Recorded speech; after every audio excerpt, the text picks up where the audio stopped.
আজকে আমি যাচ্ছি ইউএসজি আর ব্লাড টেস্ট করতে। আর আজকে আমি জানতে পারবো যে আমার বাচ্চা সুস্থ স্বাভাবিক আছে নাকি, সব কিছু সঠিক আছে নাকি, আর আমাদের শুনু পুচকুটার ওজন কত হলো সেটাও জানতে পারবো আজকে। তো সেটা ভেবে তো অনেকই আনন্দ লাগছিল।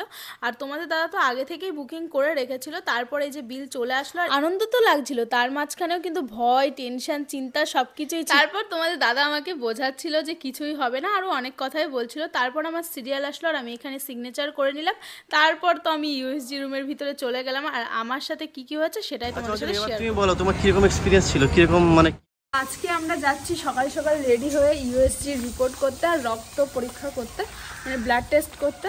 তো দেখা যাক আজকে কি হয়। আজকে বলেছে আমার খেয়ে যেতে, তার জন্য আমি সকালে খেয়ে নিয়েছি। চলো তো চলো তাতে চলো, জেরক্স করতে হবে। মনে মনে অনেক আনন্দ লাগছে। আনন্দ তো অবশ্যই লাগবে, আমারও ভীষণ আনন্দ লাগে। তো যাওয়ার আগে কিছু জেরক্স করার ছিল, সেগুলো আমরা করে নিচ্ছি। এখান থেকে আধার কার্ডের জেরক্স করতে হবে অঞ্জলির, আর হচ্ছে প্রেসক্রিপশনের জেরক্স করতে হবে। তো সেটাই আমি এখান থেকে করে নিচ্ছি আমাদের কাকা দোকান থেকে। তো এখন সেটা হয়ে গেলেই আমরা চলে যাবো। মা ওখানে ওয়েট করছে। অঞ্জলি দেরি করবা, নিজের অঞ্জলি অঞ্জলি করবা না, ঠিক আছে? সবসময় উল্টো পাল্টা বলে, তো বুঝতেই পারছো তো। তোমার সাহায্য করতে কতক্ষণ টাইম লাগলো বলো? কিছু করলে না, তাই এত সময় লাগলো। তো মা ওখানে বসে আছে অনেকক্ষণ ধরে, আমাকে ফোন করছে। মা আধা ঘন্টা আগে এখানে চলে গেছে। হয়েছে? হ্যাঁ হয়েছে। আধার কার্ড চলো জেরক্স করা হয়েছে। চলো চলো। চলো প্রেসক্রিপশন জেরক্স নিতে হবে। আচ্ছা চলো, বাইকটা চালাও। আজকে যে কত জল খেতে হবে আমার। বাইকটা চালাও তাড়াতাড়ি। হ্যাঁ চালাও। তারপর জেরক্স কপিগুলো নেওয়ার পর আমি উঠে গেলাম বাইকে। আর এখন না আমি বাইকেই যাতায়াত করি, কারণ টোটো গাড়িতে আর ভ্যানে করে গেলে না অনেকটাই পেটে প্রেশার পড়ে আর অনেক ঝাঁকুনি খেতে হয়। কিন্তু আমি দেখেছি বাইকে করে গেলে অতটা অসুবিধা হয় না, তার জন্য আমি এখন আপাতত বাইকে করেই যাচ্ছি। আর তোমরা অনেকেই কমেন্ট করেছো যে দিদিভাই তুমি ভ্যানে বা টোটো গাড়িতে বা বাইকে করে যেও না, চার চাকায় করে যাও। কিন্তু কি বলো তো, আমার চার চাকাতে না প্রচণ্ড অসুবিধা হয়, তার জন্য যতদিন পাচ্ছি বাইকে করে যাব, তার পরবর্তীতে দেখা যাবে। এখন কিন্তু আমরা পৌঁছে গেছি মিলেনিয়ামে। অঞ্জলিকে নিয়ে যাবো, ভিতরে তো মা অলরেডি বসেই রয়েছে। এখন বছর দেবো, চলো তারপরে দেখি। আর আমাদের বাড়ির থেকে একটুখানি দূরেই মিলেনিয়াম। তো মিলেনিয়াম থেকে আমি সব রিপোর্টগুলো করি। তো এখানে আগে থেকে আমার শাশুড়িমা বসে আছে, কারণ শাশুড়িমা ইঞ্জেকশন নিতে গিয়েছিল আর ওখান থেকেই সোজা এখানে এসেছে। কারণ বাড়িতে গেলে বাড়িতে যাবে, তারপর আবার আমাদের সাথে আসবে, তার জন্য একেবারে শাশুড়িমা এখানে বসে আছে। তারপর আমি আর তোমাদের দাদা আসলাম, আর মা ওই যে দেখতে পাচ্ছ এখানে বসে আছে। তো আমি গিয়ে মার পাশে বসে পড়লাম। আর তোমরা তো জানোই যে তোমাদের দাদা আগে একদিন এসে বুকিং করে রেখেছিল, কিন্তু কিছু পেমেন্ট বাকি ছিল আর কিছুটা করা ছিল, তো সেটাই ফুল পেমেন্ট করতে গেল। তার সাথে সাথে জেরক্স কপি যেগুলো লাগবে সেইগুলো দিল। আমি ওখানে বসেই ছিলাম, তোমাদের দাদাই ওইখানে গিয়ে সেগুলো দেখছিল যে কি কি লাগে না লাগে। আর আমি আগের বার যখন এসেছিলাম তখন তো রিপোর্ট যেটা করিয়েছিলাম সেই রিপোর্টে আগে আমার ব্লাড টেস্ট করা হয়েছিল, তারপর আমি ওপরে গিয়েছিলাম ইউএসজি করতে। কিন্তু তোমাদের দাদা বিলটা হাতে ধরিয়ে বলল যে আগে ইউএসজি করতে হবে এবার, তারপর ব্লাড টেস্ট হবে। আমি তো বাড়ির থেকে ভাবছিলাম সবকিছু সেম সেমই হবে, আগের বারও যেমনটা হয়েছিল এবারও তেমনটা হবে, কিন্তু না। আগের বার বলেছিল যে ব্লাড টেস্ট করার আগে না খেয়ে দিয়ে আসতে হবে, আর এবার বলছে যে খেয়ে দিয়ে আসতে হবে। তারপর আমরা তিনজনা মিলে আস্তে আস্তে ওপরে উঠে গেলাম, আর ওই পাশেই হয় ইউএসজি। তো সেখানে আমি যাব, তার আগে এইটা জমা দিতে হবে, মানে সিরিয়াল বাই সিরিয়াল হবে, যখন তখন তো সব কিছু হবে না। তারপর তোমাদের দাদা গিয়ে কাগজগুলো জমা দিল, আর আমাদের অনেকজনেরই পরে ছিল, তার জন্য ভাবলাম যে এখন বসে পড়ি, কারণ অনেকক্ষণই দাঁড়িয়ে থাকতে হবে আর এখানে তো বসতেই হবে যতক্ষণ না আমার সিরিয়াল নাম্বার আসে। তো আমি ভাবছি যে ইউএসজি করতে গেলে তো জল খেতেই হয়, আর তোমাদের দাদাও বলছে তুমি বেশি করে জল খাও। তা আমি সেটাই ভাবছি যে আগের বারও তাই হয়েছিল, এবারও তাই হবে যে বেশি করে জল খেতে হবে। তার জন্য আমি ব্যাগে 2 বোতল জল নিয়ে গেছি। কিন্তু জল খাওয়ার কথা বললে না ভয় লাগে, কারণ আগের বার অত জল খেয়ে আমার অবস্থা পুরো খারাপ হয়ে গিয়েছিল, মানে একদিনে 7-8 বার বমি হয়ে গিয়েছিল। তো সেটা ভেবে ভয় লাগছিল, কিন্তু ইউএসজি তো করতেই হবে রিপোর্ট, তার জন্য আমি ওইসব কোনো কিছুই না ভেবে আমি জল খেয়েই যাচ্ছিলাম। আর তোমাদের দাদাও বলছিল যে বেশি করে জল খাও, বেশি করে জল খাও, তোমার সিরিয়াল আসার আগেই তুমি একদম পুরো রেডি থাকো, এরকমটা বলছিল। আর তার কিছুক্ষণ পরেই আমার নাম ধরে ডাকলো, তো আমি ওখানে গেলাম। তারপর ওখানে অনেক কিছুই জিজ্ঞাসা করলো, যেমন এখন আমার কত মাস চলছে, আমার এটা ফার্স্ট বেবি কিনা, আর আমার বয়স কত, সব কিছু লেখাও থাকে, কিন্তু তা সত্ত্বেও অনেক কিছু জিজ্ঞাসা করে। তারপর আমি 2টো সিগনেচার করে এখানে চলে আসলাম। আর একটা কথা যেন আমাকে বলেছে, আর সেটাও তোমাদের সাথে শেয়ার করব। আর মাকে আমি বলছিলাম যে জল না খেতে হবে না, এবারটা বলেছে জল খাওয়া লাগবে না।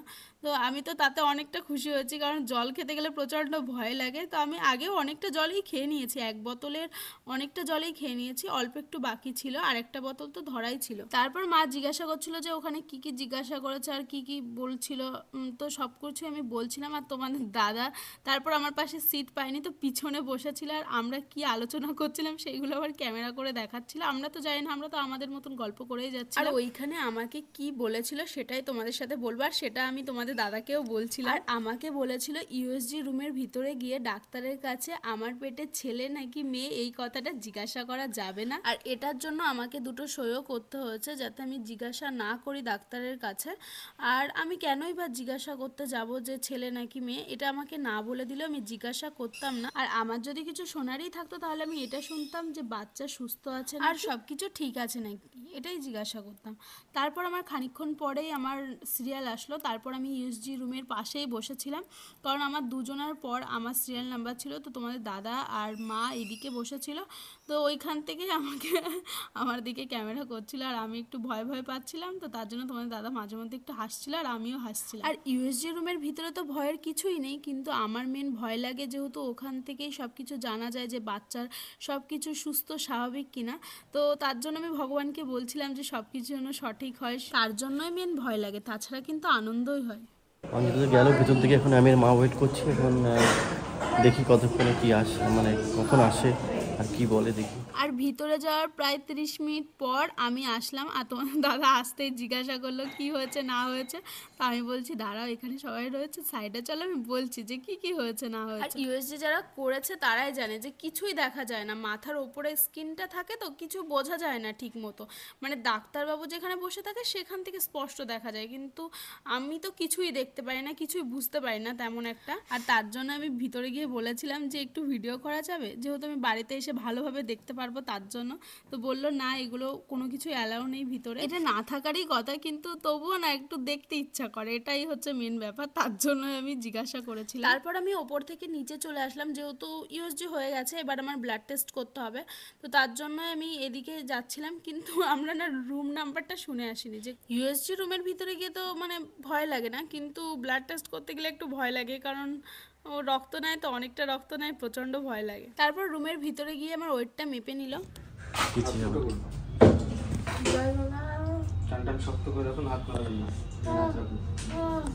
কি করছো?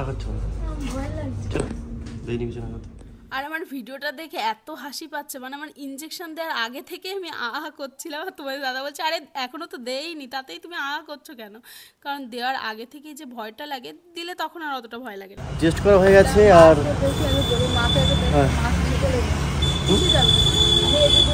আমাদের টেস্ট করা হয়ে গেছে, মানে অঞ্জলির যে ইউএসজি টেস্ট ছিল সেটা হয়ে গেছে, আর ব্লাড টেস্টও হয়ে গেছে। আর এখন মা তো রয়েছে, মা যাবে একা, টোটোতে করে চলে যাবে, আর অঞ্জলিকে নিয়ে আমি যাবো। তো শুনবো অঞ্জলি কিরকম এক্সপিরিয়েন্স আছে, একটু করে শুনছি।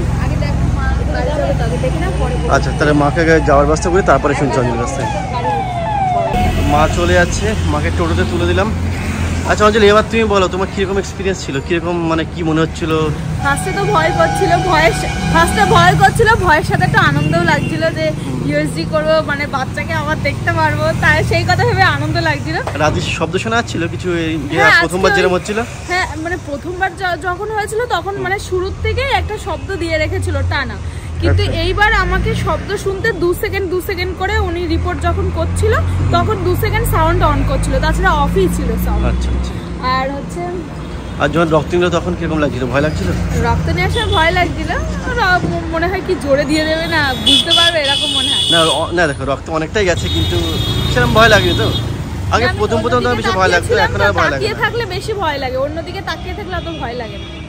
যাই, এখন তুমি আর বেশি এখানে দেরি না করে চলো বাড়ি চলো, বাড়ি থেকে তুমি রেস্ট নাও, খাওয়া দাওয়া করতে হবে। ইউএসজি তে রিপোর্ট সবকিছু ভালোই আসলে ভালো হয়। এখন দেখা যাক ভগবান কি করে। রিপোর্ট তো দেবে হচ্ছে ইউএসজি রিপোর্ট দেবে সন্ধ্যা 7:30টার সময়, আর ব্লাড টেস্টটা যেটা আমি করলাম সেটা দেবে 2-3 দিন পর। তো তুমি সন্ধ্যাবেলায় চলে এসো, ঠিক আছে? ঠিক আছে, আমি হাত ভাঁজ করে রেখে দিয়েছি কারণ এখানে ব্লাড নিয়েছে তো তার জন্য। হ্যাঁ চলো। তবে এখন চলে যাচ্ছি আমরা বাড়িতে, প্রচন্ড খিদে পেয়েছে। আর আজকে একটা বাড়িতে টিভি আসার কথা আছে, তো সেটা এখন সেই ব্লগটা তোমরা পরে দেখতে পারো। টিভির ব্লগটা পুরোটা একটা সেপারেট ব্লগ হবে। এখন আমি যে তাদের বাড়ি গিয়ে খাওয়া দাওয়া করিনি। চলো হয়েছে। ফাইনালি চলে এসেছি বাড়িতে, আর এখন অঞ্জলির খিদে পেয়েছে, আমার খিদে পেয়েছে, খাওয়া দাওয়া করবো। এখন আমরা আস্তে আস্তে ভিতর দিকে যাই। চলো অঞ্জলি, তাড়াতাড়ি চলো ভিতরে চলো, খিদেও পেয়েছে। কিন্তু তুমি তো মাছ ভেজে খাও, আমাকে কি দেবো? আমাকে ডিম ভাজা করে দেবা? হ্যাঁ, কখন আসলে তুমি? ও দেখো মা আমাদের আগে চলে এসছে। মাকে টোটো তুলে দিয়েছে, আমরা বাইক এসে, তা সত্ত্বেও আমাদের আগে মা চলে এসছে। চলো। আসতে না চলে হবে, তোমাকে নিয়ে আসছি আমি। হ্যাঁ, প্রায় 3টে বেজে গেছে। তো আমরা আমাদের রুমের ভিতরে চলে এসেছি। এখন আমরা হাত পা ধুয়ে ফ্রেশ হয়ে ভাত খাবো, কারণ 3টে বাজতে যাচ্ছে, খিদেও প্রচন্ড পেয়ে গেছে। আর রিপোর্ট তো দেবে ইউএসজি সন্ধ্যাবেলায়। তো আমরা তো রিপোর্ট দেখে কিছু বুঝবো না, ডাক্তারই বুঝবে। আর ডাক্তারের কাছে যেদিন আমাদের ব্লাড টেস্টেরও রিপোর্ট দেবে, একেবারে 2টো রিপোর্ট নিয়ে আমরা ডাক্তারের কাছে যাব। সেই দিনই তোমাদের সাথে শেয়ার করবো যে রিপোর্টে সবকিছু ঠিক আছে নাকি। তো আজকের মতো ব্লগটা এখানে, দেখা হবে তোমাদের সাথে নেক্সট একটা ব্লগে। টাটা।